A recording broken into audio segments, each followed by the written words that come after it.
মানে ইন্ডিয়া বাংলাদেশের যেটা তার কাটার বেড়া, বেড়ার মাঝখানে ব্রিজের উপরে আমি দাঁড়াই আছি। এটা হচ্ছে ডাইরেক্ট বাংলাদেশ ইন্ডিয়া যেটা বেড়া, তার কাটার বেড়া, বেড়ার মাঝখানে দেখছেন সিম গাছ দেখতেছেন, কি দেখতেছেন, সমস্ত কিছু বাংলাদেশের ভিতরে। যাই হোক প্রিয় দর্শক, নতুন একটি ভিডিও নিয়ে আবার আসছি। আপনারা দেখেই বুঝতে পারছেন যে এটা বর্ডার, এটা হচ্ছে ইন্ডিয়া আর ও পাশটা হচ্ছে বাংলাদেশ। এখন আমি বাংলাদেশে ঢুকবো আর কি, আপনারা দেখেন কিভাবে আমি বাংলাদেশে ঢুকি।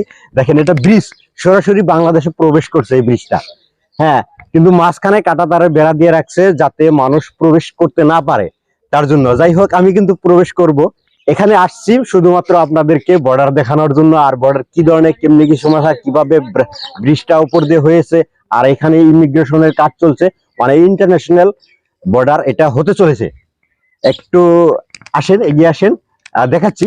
আমি কিন্তু একটি বেড়া ক্রস করে চলে আসছি, আর ওখানে দেখবেন আমি দেখাবো, মানে সমস্ত কিছু দেখাবো আর কি। এখানে যে এখানকার যে লোকাল লোক আছে তাদের সাথেও কথা বলে সমস্ত কিছু জানার জন্য চেষ্টা করবো। কোথা থেকে আপনারা? আমরা এখানে লোকাল, এখানকারই।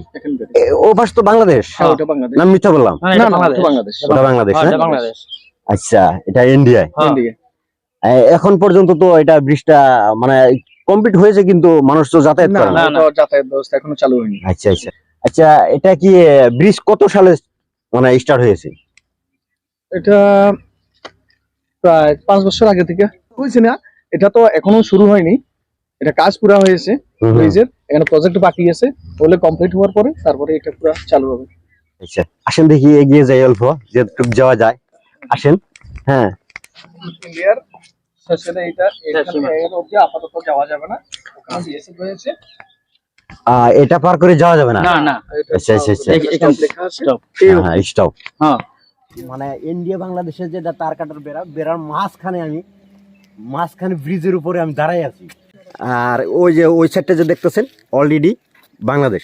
দর্শক, এটা হচ্ছে সিম গাছ দেখতেছেন, কি দেখতেছেন, সমস্ত কিছু বাংলাদেশের ভিতরে দেখছেন। আর যে নদীটা দেখতেছেন, এটা হচ্ছে নদীর নাম কি? ফেনী নদী। ফেনী তো বাংলাদেশে না, আমরা এটা নদীটার নাম ফেনী নদী। ও আচ্ছা, বাংলাদেশেও কিন্তু ফেনী আছে, মনে হয় বর্ডার পার হইলে ফেনী, তাই না? আচ্ছা, যাই হোক, কিন্তু নদীটার নাম হচ্ছে ফেনী নদী। আর এখানে যেসব তিনারা থাকে, এখানে থেকে তারা ডিউটি করে। যাই হোক, এই সাইডটা যে কমপ্লিট দেখতেছেন, ডাইরেক্ট সরাসরি বাংলাদেশে।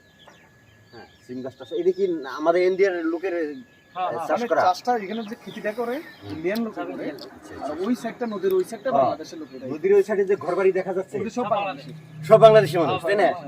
ওই গাছপালা যত কিছু দেখছেন সব আছে বাংলাদেশে, সব বাংলাদেশের।